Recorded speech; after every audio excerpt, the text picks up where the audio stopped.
ఆత్మ బంధువులందరికీ ఆత్మీయ వందనాలు. 29వ రోజు పత్రిజీ సమాధానాల్లో భూమండలం మరి ఇతర లోకాల గురించి ఏం చెప్తున్నారో చూద్దామా అండి.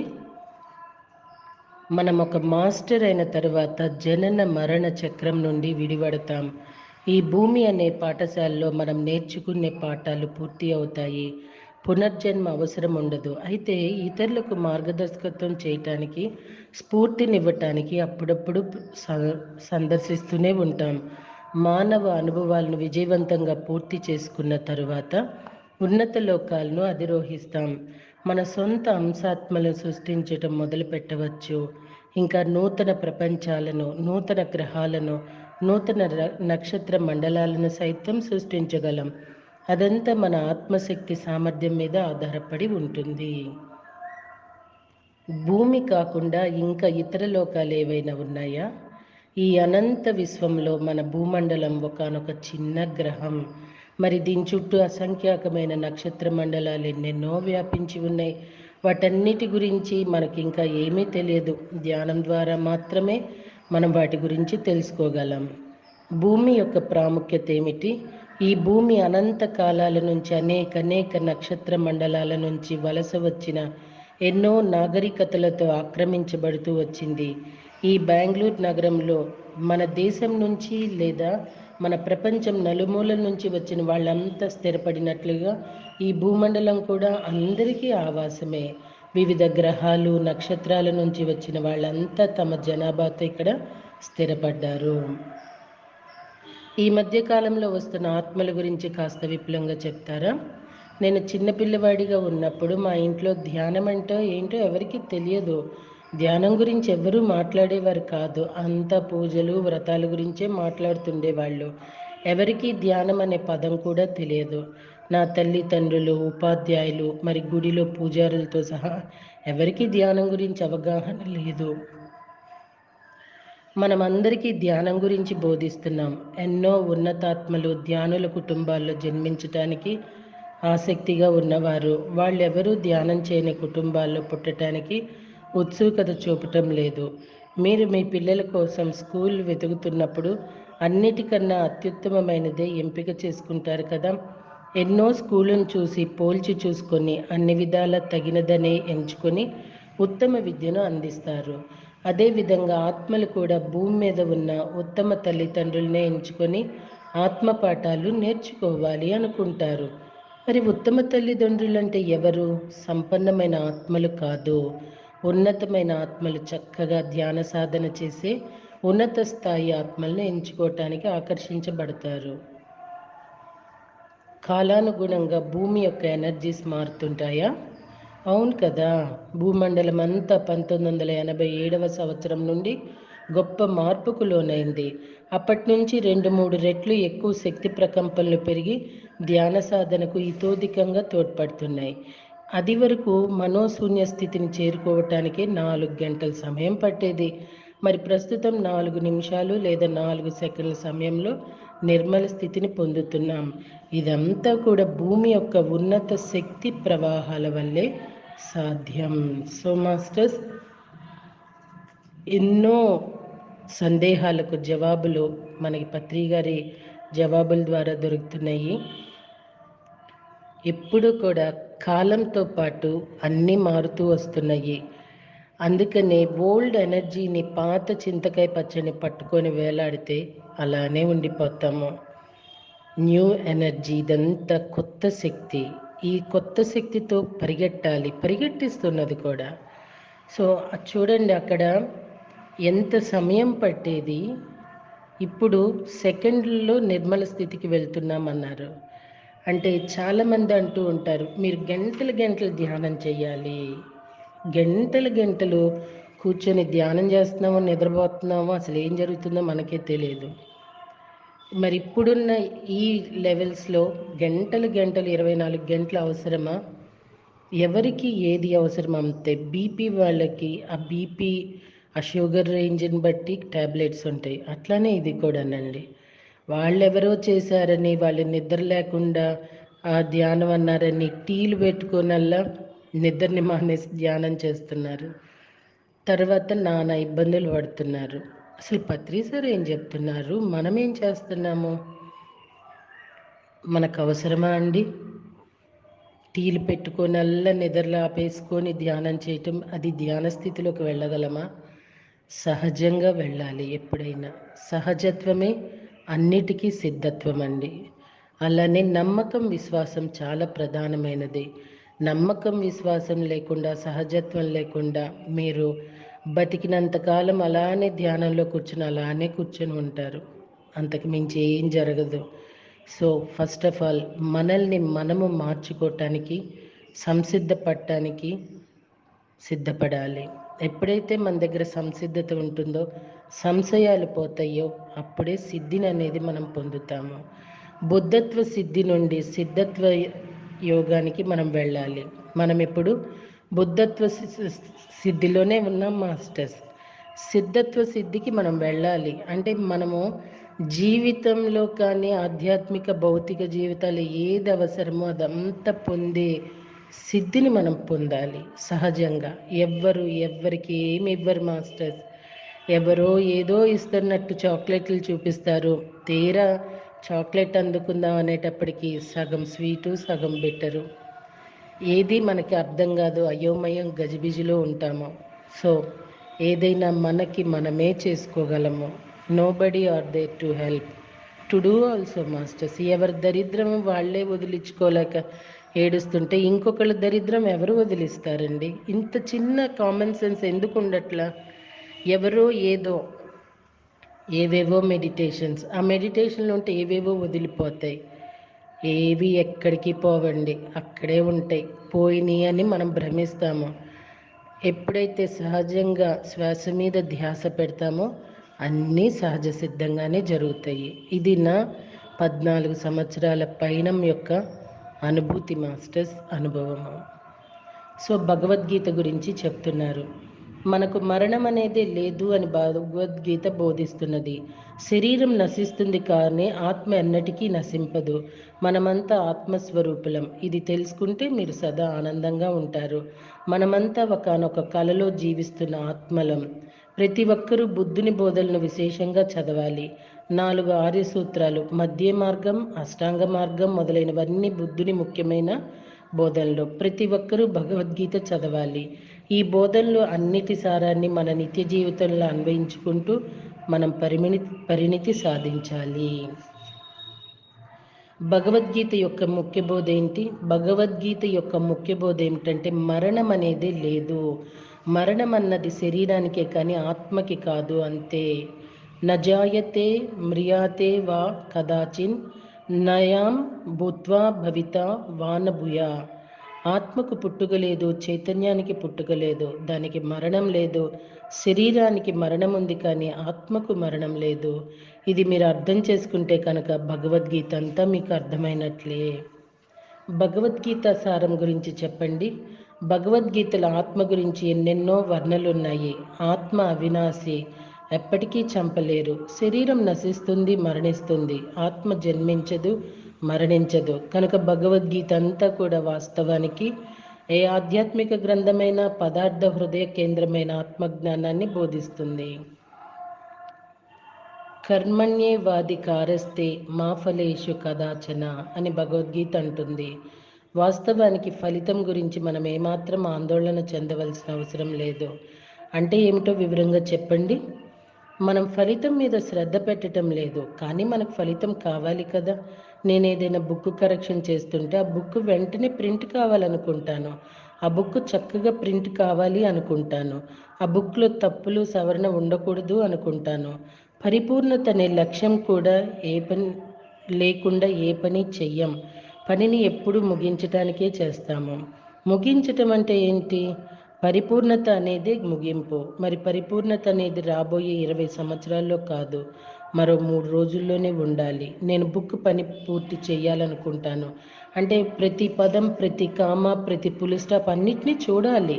ప్రతిదీ పరిపూర్ణంగా ఉండాలి. మరి నేను దాన్ని ఒకనొక ప్రింటర్కి ఇచ్చినప్పుడు వాళ్ళు దాన్ని పరిపూర్ణంగా ప్రింట్ చేస్తారు అని ఆశిస్తాను.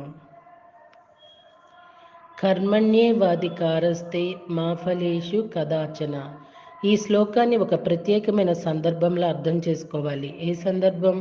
మీరే పని చేసినా ఎలాంటి ప్రశంసలు ఆశించవద్దు, ఏ విధమైన నగదు బహుమానాలు లేదా కీర్తి ప్రతిష్టలు ఆశించవద్దు అని దీని పరమార్థం. మీరే పని చేస్తున్న మనసులో లక్ష్యాన్ని పెట్టుకోవాలి. అదేమిటంటే నాణ్యత మరి కాలం, లేదంటే అది అసంభవం. ఇక అదే బుక్ 20 సంవత్సరాల వరకు సాగదీస్తారు. మీరు ఏదైనా రైల్లో ప్రయాణించాలంటే ఇంటి నుండి హడావిడిగా బయలుదేరాలి. నేను రైలును అందుకుంటానో లేదో ఆ ఆలోచనే ప్రాణాంతకమైన వ్యవహారం. ఇంటి నుంచి పెందల కడనే బయలుదేరి సమయానికి రైలు అందుకోవాలి. అందుకోసం పరిగెత్తవలసి రావచ్చు కూడా. ఆ విధంగా ఏ శ్లోకమైనా సందర్భానుసారంగా చక్కగా అర్థం చేసుకోవాలి. ఇక్కడ చూడండి మాస్టర్స్, మీరు ఏ పని చేసినా ఎలాంటి ప్రశంసలు ఆశించవద్దు, నగదు బహుమానాలు కీర్తి ప్రతిష్టలు ఆశించవద్దు అన్నారు. ఇక్కడ పత్రి గారు మనకి ధ్యానం చెప్పినప్పుడు ధనం పెట్టకపోవటానికి కారణం ఇదేనండి. అక్కడ ఏదైనా ఆశ ఉంటే ఫలితం చాలా తక్కువ ఉంటుంది. ఏ ఆశ లేకుండా ఏం కోరుకోకుండా ఉంటే ఫలితం అధికంగా ఉంటుంది. అలానే ఇటీవల జూమ్ క్లాసులు పెట్టడం జరుగుతున్నది. చాలామంది అంటున్నారు అసలు ఎంత కన్ఫ్యూజన్గా ఉందోనండి, ఇన్ని జూమ్ క్లాసులు ఏం చూడాలి, ఏం తెలుసుకోవాలి, ఇన్ని వెంటనే అయ్యేటప్పటికి అసలు ఏది బుర్రలో ఫీడ్ అవ్వట్లేదు అంటున్నారు. ఎవరు చూడమన్నారండి? మనకి ఏది అవసరం అదే. ఇన్ని పెడుతున్నారు, అందులో మనకేదో వచ్చి పడిపోతుందని మనము ఎన్నో పెట్టేసేసి ఎంతో కీర్తి ప్రతిష్టలు ఇంకా ఎంతో చేసేసామన్న ఫీలింగ్ చేసే వాళ్ళకేమోనండి. మరి జూమ్ క్లాసులు కూడా నాణ్యత ఉండాలి మాస్టర్స్. మజ్జిగ ఎప్పుడు పల్సనైతే ఎట్లా ఉంటుందండి, అలానే ఉన్నాయి అంటున్నారు. ఇప్పుడు నాకు కూడా క్లాసెస్ అంటున్నారు. చాలా ఆశ్చర్యంగానండి, నేను కాల్ చేయలేదండి, నా నెంబర్ నుండి ఎలా వచ్చిందో అంటారు ఒకళ్ళు. ఇన్ని చేస్తున్నారుగా మేడం, క్షమించండి, వెంటనే క్లాసెస్ కదండి, మీకు వెంటనే లింక్ పంపించలేకపోయారు. మీరు సరిగా విన్నారో లేదో తెలీదు, నేను సరిగా వాళ్ళు సరిగా విన్నారో లేదో తెలీదు, మీరు క్షమించాలి. ఇవి అంటే చొరకేస్తూనే క్షమాపణ కోరుకుంటున్నట్టు ఒక నటన. ఎన్ని క్లాసులు చేశామనేది ముఖ్యం కాదండి, ఎంత క్వాలిటీ ఉన్నదనేది ముఖ్యం. తక్కువలో ఎక్కువ అందించడానికే ప్రయత్నించాలి. పత్రిజీ తక్కువ మాట్లాడతారు, ఎక్కువ జ్ఞానాన్ని ఇస్తారు. లైక్వైజ్ ఇది కూడా నాణ్యత తగ్గిపోయిన కొద్దీ అది ఎవరు యూజ్ చేయరు, ఒక వస్తువు ఏదైనా. అలానే ఇవి కూడా అయిపోయినాయి జూమ్ క్లాసెస్ కూడా. అతి ఎప్పుడూ పనికిరాదు మాస్టర్స్. సో ఇప్పుడు మీరు అనొచ్చు, మరి మీరు ఇప్పుడు ప్రజెంట్ 4 బుక్స్ చేస్తున్నారు కదా, మరి ఇది అని అనొచ్చు. రిసీవ్ చేసుకుంటున్నారు, ఎవరికి ఏది కావాలో అది రిసీవ్ చేసుకుంటున్నారు. 4 రిసీవ్ చేసుకుంటున్న వాళ్ళు ఉన్నారు, 2 ఉన్నారు, 3 ఉన్నారు, 1 రిసీవ్ చేసుకుంటున్న వాళ్ళు ఉన్నారు. సో కాబట్టి అందించబడుతున్నది. సో మాస్టర్స్, దేనికి పరిగెట్టకూడదు. ఫలితాలు వద్దు మనకి. మనము సిద్ధిని మాత్రమే కోరుకుందాం, సిద్ధిని మాత్రమే పొందాం. ఏమ రైట్ అండి? భగవద్గీతలో యోగ కర్మసు కౌశల్యం అని ఉంటుంది కదా, దయచేసి విపులంగా చెప్పరా? యోగం ద్వారా మీరు చేసే ప్రతి కర్మ, ప్రతి చేష్ట మరింత సమర్థవంతంగా మారుతుందని అర్థం. మీరు ఒక సంగీత విద్వాంసుడు మరి యోగి కూడా అయితే మీరు సంగీతం మరింత మధురంగా మారుతుంది. మీరు ఒక ఇంజనీర్ మరో ఒక యోగి కూడా అయితే మీ పనిలో నైపుణ్యం ఇనుమడిస్తుంది. ప్రతి ఒక్కరూ యోగులు కావాలని మేమంతా కోరుకుంటాం. అప్పుడే వాళ్ళ రంగంలో పరిపూర్ణతను సాధిస్తారు. యోగి అయిన ప్రతి తల్లి ఉత్తమ తల్లిగా మారిపోతుంది. యోగం అంటే ధ్యానం. ఇది ప్రతి ఒక్కరికి అత్యంత ఆవశ్యకం. నిస్సందేహంగా జీవితంలోని అన్ని కోణాలలో ధ్యానం మనకెంతో సహకరిస్తుంది. ఇది మనసును శూన్యం చేస్తుంది కనుక మనం ఉత్తమమైన ఆలోచనలే చేస్తాం. ప్రశాంతమైన మనసు నిరంతరం మెరుగ్గా ఆలోచిస్తుంది. శక్తివంతమైన మనసు నిరంతరం చురుగ్గా ఆలోచిస్తుంది. మరణం ఒకానొక జీవి యొక్క శారీరక వ్యవస్థలోకి ప్రవేశించటాన్ని పుట్టుక అని, ఒకానొక జీవి యొక్క శారీరక వ్యవస్థ నుంచి నిష్క్రమించటాన్ని చావు అని అంటాం. జననం అనేది భౌతిక జగత్తులో మునగటమైతే మరణం అనేది భౌతిక జగత్తు నుంచి బయటపడి ఉన్నత లోకాలకు చేరుకోవటం. మరణం అంటే ఒకానొక భౌతిక వ్యవస్థలోని ఒక ప్రత్యేక అనుభవం యొక్క నిష్క్రమణం అన్నమాట. అప్పటి వరకు శక్తి, జ్ఞాన, చైతన్య స్వరూపం భౌతిక వ్యవస్థతో అనుసంధానమై ఉంటుంది. ఇక ఇప్పుడు విడిపోయి ఉన్నత పౌనపుణ్య లోకాలకు, విశ్వాలకు దూసుకుపోతుంది. ముఖ్యంగా 3 రకాలైన మరణాలు సంభవిస్తాయి. మొట్టమొదటిది భౌతిక శరీర మరణం, రెండవది ప్రాణామాయ కోసం క్రమేణా నశిస్తుంది, చివరిగా సూక్ష్మలోకాల్లో ఆత్మరహిత సూక్ష్మ శరీర తొడుగు, ఆపై కారణ శరీర మరణాన్ని ఇస్తుంది. అలా ఆత్మ ఇక అక్కడి నుండి మహాకారణ లోకాలను అధిరోహిస్తుంది. అయితే అది మన దివ్యజ్ఞాన ప్రకాశం పొందితేనే జరుగుతుంది. ఒక వ్యక్తి మరణించిన తర్వాత ఆత్మ వెంటనే మరొక శరీరం తీసుకుంటుందా? మీరు భోజనం చేసిన తర్వాత మళ్ళీ వెంటనే తినగలరా? ఇక్కడ కూడా అదే అన్వయించుకోవచ్చు. ఇతర లోకాల్లో ప్రణాళిక రచించుకోవటానికి ఎంతో సమయం పడుతుంది. అప్పుడు కూడా మీకు నచ్చితేనే మళ్ళీ వస్తారు, నచ్చకపోతే ససేమిరా రారు. సవివరంగా ప్రతీదీ రూపకల్పన చేసుకొని, మీ బంధుమిత్రులతో ఒప్పందాలు చేసుకొని, వాళ్ళందరినీ ఎంచుకొని సంసిద్ధమవుతారు. ఒంటరిగా రారు, మీ సమూహం అంతా కలిసి వస్తారు. మీ సమూహం అంతా కూడా వాళ్ళతో పాటు మిమ్మల్ని అనుమతించవలసి ఉంటుంది. పునర్జన్మ తీసుకునేలోగా ఎన్నో కార్యాచరణలు సిద్ధం చేసుకోవాల్సి ఉంటుంది. మరణం అంటూ లేనే లేదు అనే విషయం తెలిసి కూడా మనకు మరణభీతి ఎందుకు ఉంటుంది? సూర్యోదయం, సూర్యాస్తమయాలు అన్నవి లేనే లేవని తెలిసి కూడా మనం వాటి కోసం ఎదురు చూస్తుంటాం కదా. అదే సమాధానం. ఉన్నదంతా ఆత్మ పదార్థమే, మనమంతా ఆత్మలమే అని తెలిసి కూడా మనసు గారడీలో పడుతుంటాం కదా. మనకు మనసు కావాలి, మనకు అనేక అనుభవాలు కావాలి, ఏకకాలంలో ద్వంద్వత్వ ఏకత్వ అనుభూతులు కావాలి. అన్నిటిలోనూ అన్ని పరిస్థితుల్లోనూ చెప్పలేనంత అందం ఉంది. పరిస్థితి నుంచి నేర్చుకోవలసిన పాఠం ఉంది. అన్ని పరిస్థితుల నుంచి పాఠాలు నేర్చుకోవటమే మనకు కావాల్సింది. ఆత్మజ్ఞానమే అన్ని అనుభవాలకు మూలం. అందుకే అన్నిటినీ ఆహ్వానిద్దాం. విజయానికి స్వాగతం, అపజయానికి స్వాగతం. అపజయాలే విజయానికి సోపానాలు, అపస్వరాలే సుస్వరాలకు నాంది. నేరుగా సుస్వరాలను పాడలేం. ఏది ఎలా ఉంటే అదే పరిపూర్ణంగా ఉన్నట్లు లెక్క. మీరు ఏదైనా చేస్తే పరిపూర్ణమవుతారు, ఏమీ చేయకపోయినా కూడా పరిపూర్ణమై ఉంటారు. మీరు చెడ్డగా ఉన్నా మంచిగా ఉన్నా కూడా పరిపూర్ణమే కనుక మంచి చెడు అనే భావనలకు అతీతంగా ఎదగాలి. అన్ని విషయాల యొక్క పరస్పర వైరుధ్యాలలో ఉన్న సౌందర్యాన్ని అర్థం చేసుకుంటేనే వాటికి అతీతంగా వెళ్ళగలం. ఏకకాలంలో సంతృప్తి, అసంతృప్తితో కూడుకొని ఉంటాం. ఏకకాలంలో ఆనందం, విచారంతో కూడుకొని ఉంటాం. మా కుటుంబం అంతా కోవిడ్ బారిన పడింది. అయితే దానిని ఆశాంతం ఎంతగానో ఆస్వాదించాం. మమ్మల్ని ఆరోగ్యంగా, ఆనందంగా మార్చివేసిన మీ ఫ్లూట్కి, ధ్యానానికి కృతజ్ఞతలు.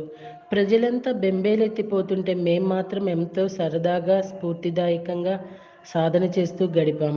మనం ఏమాత్రం భయపడిన అవసరం లేదు. ఒకవేళ మనసులోని భయం వచ్చిందంటే కూర్చోవాలి, ధ్యానం చేయాలి. మేమందరం చేసింది అదే.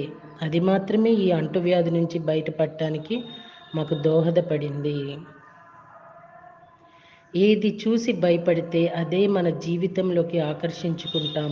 మీరు కరోనా గురించి భయపడితే కరోనాను ఆకర్షిస్తారు, మరణానికి భయపడితే మరణాన్ని ఆకర్షిస్తారు. కనుక నిర్భయంగా ఉండండి. మీలో ఉన్న భయాలను తొలగించుకోవటమే ఆధ్యాత్మికత. జీవితానికి మరణమే మంచి నేస్తం. మరణం జీవితానికి కొత్త జీవితాన్ని ప్రసాదిస్తుంది. మరణం అంటే విషాదం కాదు, ఇది జీవిత ఒడిదుడుకుల నుంచి గొప్ప విశ్రాంతినిస్తుంది. ప్రతిరోజు ముగిసే ముందు నిద్ర ఎంత అవసరమో, ప్రతి జీవితం ముగిసే ముందు మరణం కూడా అంతే అవసరం. ఒకానొక రోజులో రాత్రి పగలు గడిచి చక్కని నిద్రతో రాత్రి పరిపూర్ణమవుతుంది. కనుక మరణం కూడా ఆత్మకు మంచి నిద్ర వంటిది. అది ఎంతో హాయిగా విశ్రాంతి తీసుకుంటుంది. ఎందుకంటే జీవిత కాలమంతా అవిశ్రాంతంగా, అలుపెరగకుండా, చైతన్యవంతంగా పనిచేసిన ఆత్మకు మరణం ద్వారా మాత్రమే ప్రశాంతమైన, అనంతమైన విశ్రాంతి లభిస్తుంది.